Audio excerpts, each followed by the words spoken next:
சிக்கனுடைய விலை ஏறிடுச்சின்னு நம்மளுடைய நிகழ்ச்சிகளை பார்த்துட்டு பல பேர் கேள்வி வச்சிருக்கீங்க. இந்த தருணத்தில் வாங்கி பயன்படுத்த முடியாதப்போ மாற்று புரதத்துக்கான ஏற்பாடு என்னென்ன அப்படின்னு. ஸோ உள்ளே போகிறதுக்கு முன்னாடி இதில் உள்ள சிக்கல்களை தெரிஞ்சுட்டு நீங்கள் பயன்படுத்துங்க எனது அருமை ஜெம்சியின் குடும்ப உறவுகளை. இப்போ சொல்ல வர்றது என்னன்னு கேட்டிங்க அப்படின்னா, பொதுவாக இந்த கெட்ட கார்பரேட்டுகளும் இலுமினாட்டிகளும் எப்படி செயல்படுவாங்கன்னு தெரிஞ்சிட்டிங்கன்னா தான் இதிலிருந்து எப்படி தப்பிக்கிறதுன்னு புரியும், என்னென்ன பயன்படுத்தலாங்கிற ஒரு தெளிவு கிடைக்கும். கொஞ்சம் காணொளி பெரிதாக இருந்தாலும் தொடர்ந்து பாருங்கள். இப்போ சொல்ல வர்றது என்னென்னா, முதல்ல அவனுக்கு தேவைன்னா இலவசமாக கொடுப்பான் நம்மளுக்கு. அது ஓரளவுக்கு நம்ம பழக்கப்படுத்திட்டோம்னா அப்படியே லைட்டாக விலை ஏற்றுவான் அசந்த நேரம் பார்த்து. அதுக்கப்புறம் நம்ம அதுக்கு அடிமையானதுக்கப்புறம் என்ன பண்ணுவான்னா, இந்த விலை கொடுத்தா தான் நீ இதை பயன்படுத்த முடியும்னு கொண்டாந்து நிறுத்துவான். அப்படி உங்களுக்கு உதாரணமாக பல விஷயங்களை வைக்கலாம். உதாரணத்துக்கு இந்த செல்ஃபோன் இணைய சேவை உள்பட அதே மாதிரி தான் இதுலேயும் ட்ரை பண்ண போகிறாங்க. இப்போ விலை ஏறுனா நம்ம அதிகமாக கொடுத்தா அது மூலிமா உண்மையாக உழைக்கிறவங்களுக்கு அது பலன் பெற்றால் பரவாயில்ல, கொடுத்துட்டு போகலாம்.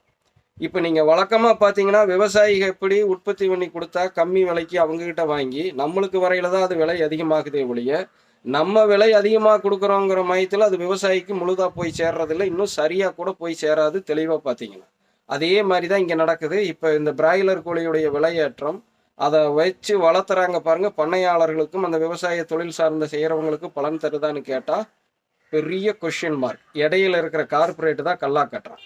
இதை மனசில் வச்சுக்கிட்டு இப்போ நம்ம என்ன பண்ணணும்னா, இத்தனை வருடமாக நம்ம பார்த்தீங்கன்னா ஏதோ முழுமை வெற்ற போகிறதா அது இதுங்கிறதுக்காக வாரத்துக்கு ஒருக்கா கம்மி விலையில் விற்கிதுன்னு இந்த சிக்கனை வாங்கி நம்ம பயன்படுத்தியிருப்போம். குறிப்பாக நான் பயன்படுத்தியிருப்பேன்.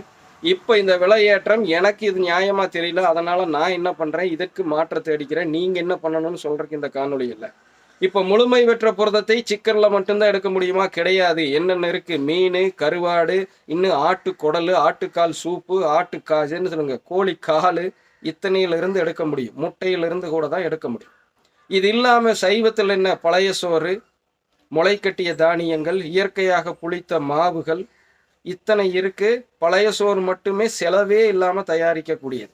இங்கே சொல்லக்கூடிய விஷயம் என்னென்னா, நம்ம அதை ஏற்றுக்கக்கூடிய மனப்பக்குவம் இருக்கணும். சில சுவைக்கு அடிமையாக இருந்தாலாம் கார்பரேட்டை ஜெயிக்க முடியாது. அதாவது கெட்ட கார்பரேட்டையும் இலுமினாட்டியும் ஜெயிக்க முடியாது.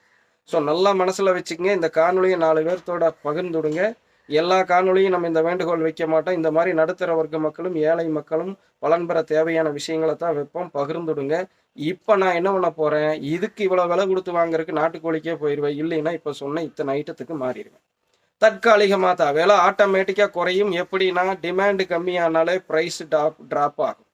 ஒரு டிமாண்டுங்கிறது செயற்கையாகவும் உருவாகக்கூடாது.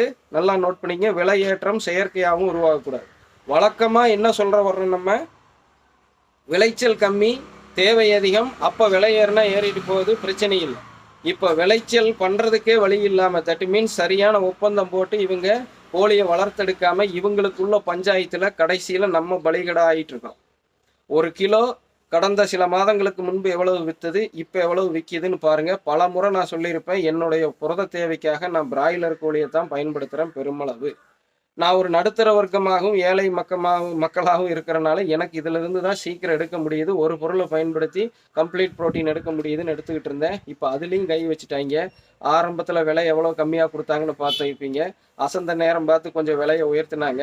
இப்போ நம்ம அதுக்கு அடிமையாயிட்டோங்கிறத அவன் நினச்சிட்டு தெரிஞ்சுட்டு என்ன பண்ணுறான், இந்த விலை கொடுத்தா தான் இனி வாங்கணும்னு நார்மலைஸ் பண்ண போகிறாங்க. ஸோ தெளிவாகிக்கிங்க. நான் தெளிவாகிக்கிறேன். விலை எப்போ குறையுதோ அப்போ நான் வாங்கிக்கிறேன். இல்லை என்னால் வாங்க முடிஞ்சப்போ நான் வாங்கிக்கிறேன். இது இருந்தால் தான் நான் வாழுவேன் அப்படிங்கிற அந்த நிலைக்கு போக மாட்டேன். தெளிவாக தெரிஞ்சுங்க. இங்கே சில பிம்பம் கட்டமைக்கப்பட்டிருக்கு. முழுமை பெற்ற புரதத்தை அசைவத்தில் மட்டும்தான் எடுக்க முடியும்னு. சைவத்திலே எடுக்க முடியும், ஆனால் கொஞ்சம் ரிஸ்க்கு. ஒரு முட்டை ஒரு சிக்கனை பயன்படுத்தினா லொடுக்குன்னு உள்ளே வந்துடும். ஆனால் அது அசைவத்தில் பயன்படுத்துகிறப்போ உதாரணத்துக்கு பழைய சோறுக்கே நம்ம கொஞ்சம் மெனக்கிடணும்.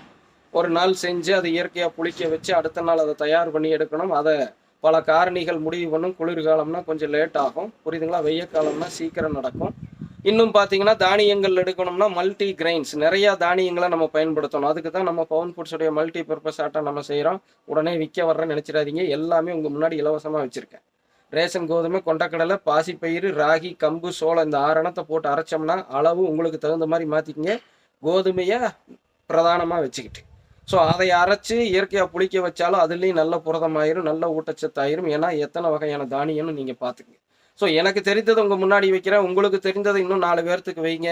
இயற்கையாக முழுமை பெற்ற புரதத்தை வெஜ்ஜில் இல்லை அசைவத்திலேயே வேறு இதில் மாற்று எடுக்கிறது அப்படின்னு 4 பேர் குறைஞ்ச காசில் நிறைவாக வாழட்டும். குறிப்பாக இந்த சதியிலிருந்து நடுத்தர வர்க்க மக்களும் ஏழை மக்களும் மீண்டு வரட்டும். பணக்காரரை பற்றி பிரச்சனை இல்லை, எவ்வளவு வேணாலும் அவங்க காசு கொடுத்து வாங்கிக்குவாங்க. இன்னைக்கு நான் எடுக்கிறது வாரம் ஒரு முறை நான் 2.5 கிலோ எடுத்து பயன்படுத்துவேன். என் தாயுடைய உடல் தேவைக்காக, அவங்களுடைய வயதுக்கு தகுந்த மாதிரி அவங்களுடைய முழுமை பெற்ற புரதத்தை நான் பூர்த்தி செய்யறதுக்காக. இன்னைக்கு எனக்கே வாரம் 400லேருந்து 500 ரூபாய் எச்சா செலவாகுது. ஒரு மாசத்துக்கு எவ்வளோன்னு பாருங்க. எப்படி நம்ம சுரண்டப்படுறோன்னு கொஞ்சம் சிந்திங்க.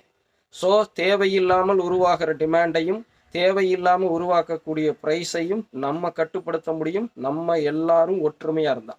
நீங்கள் என்ன பண்ணணும் நீங்கள் முடிவெடுத்துங்க. நான் என்ன பண்ணணும்னு உங்கள்கிட்ட சொல்லிட்டேன். உதாரணத்துக்கு இப்போ 400 ரூபா வரைக்கும் போகுது. 400 ரூபா கொடுத்து இந்த பிராய்லர் கோழியை வாங்குறதுக்கு நான் 600-700 ரூபா கொடுத்து நாட்டுக்கோழியை வாங்கிக்குவேன். புரியுதுங்களா? வேற வழி இல்லை. தற்காலிகமாக மாறி தேவையை குறைச்சா ஆட்டோமேட்டிக்காக ப்ரைஸ் ட்ராப் ஆகும். ப்ரைஸ் ட்ராப் ஆனதுக்கப்புறம் நம்ம வந்துக்கலாம். இந்த ப்ரைஸு கோழி உற்பத்தி ஆகலைன்னு ஏறி இருந்தால் பரவாயில்லைங்க, கொடுத்து தொலைலாம். ஏற்கனவே இவங்களுக்குள்ளதான் பண்ணையாளர் வளர்த்துறாங்க பாருங்க. அவங்களுக்கும் கார்பரேட்டுக்கும் கொடுக்குற பஞ்சாயத்தில் நம்ம பலிகடை ஆகிட்டு இருக்கிறோம். யார் சைடு நியாயம் கெட்டதுன்னு பற்றி நம்ம பேச வரல. ஏன்னா அதை பற்றி நம்மளுக்கு போதிய தகவல் நம்மக்கிட்ட கிடையாது. இதை அரசாங்கம் தலையிட்டு செய்யணுமா இல்லையாங்கிறது நீங்கள் முடிவு பண்ணிக்கங்க. நான் யாருக்கிட்டையும் வேண்டுகோள் வைக்க போகிறதில்ல. நான் சொல்ல வர்றது ஒன்று தான். நான் ஒரு நடுத்தர வர்க்கம், என்னால் கன்சியூம் பண்ணுற மாதிரி என் வருமானத்துக்கு தகுந்த மாதிரி எது இருக்கோ அதை நான் பயன்படுத்துவேன். இல்லைன்னா அடுத்த மாற்றுக்கு போயிட்டே இருப்பேன் அப்படின்னு நான் முடிவெடுத்திருக்கேன்.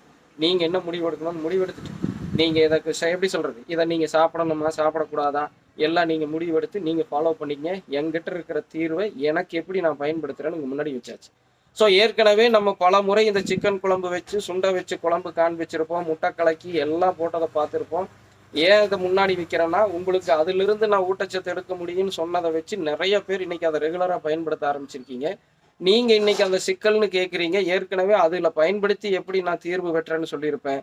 இப்போ அது இல்லாமல் எப்படி தீர்வு பெறேன்னு உங்கள் முன்னாடி முறையாக வச்சிடறேன். என்னுடைய நோக்கம் நம்மை போல நடுத்தர வர்க்க மக்களும் ஏழை மக்களும் பெருமளவு கெட்ட கார்பரேட்டுகளாலும் இலுமினாட்டிகளாலும் சுரண்டப்படக்கூடாது.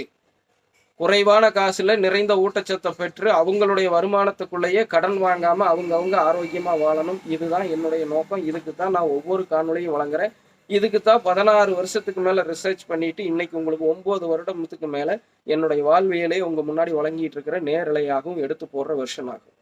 ஸோ நான் சொல்ல வந்ததை ஏகதேசம் முடிச்சுட்டேன். இன்னும் ஏதாவது விடுபட்டா அடுத்தடுத்த ஷார்ட்ஸ்ல சொல்றேன். இந்த காணொலியை திரும்பவும் உங்க முன்னாடி முடிக்கிறதுக்கு முன்னாடி நினைவுபடுத்திட்டு முடிச்சுக்கிறேன். நம் உடலுக்கு தேவையான முழுமை பெற்ற புரதத்தை சைவத்திலும் எடுக்க முடியும். அதை அசைவத்தோட கம்பேர் பண்ணியில கொஞ்சம் கஷ்டம், அவ்வளவுதான். நம்ம அதுக்கு தயாராகிட்டோம்னா, குறிப்பா நம்ம வீட்டு ராணி தேனீகள் தயாரா இருந்தாங்கன்னா கட்டாயம் நம்ம வீட்டில் சைவத்திலேயே எடுக்க முடியும்.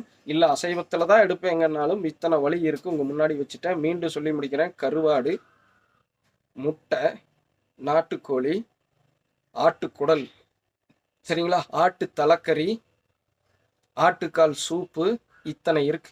பிடிச்சிக்கங்க. நான் உங்கள் ஜெம்சி குரு, உங்கள் பௌர்ணமாவோட.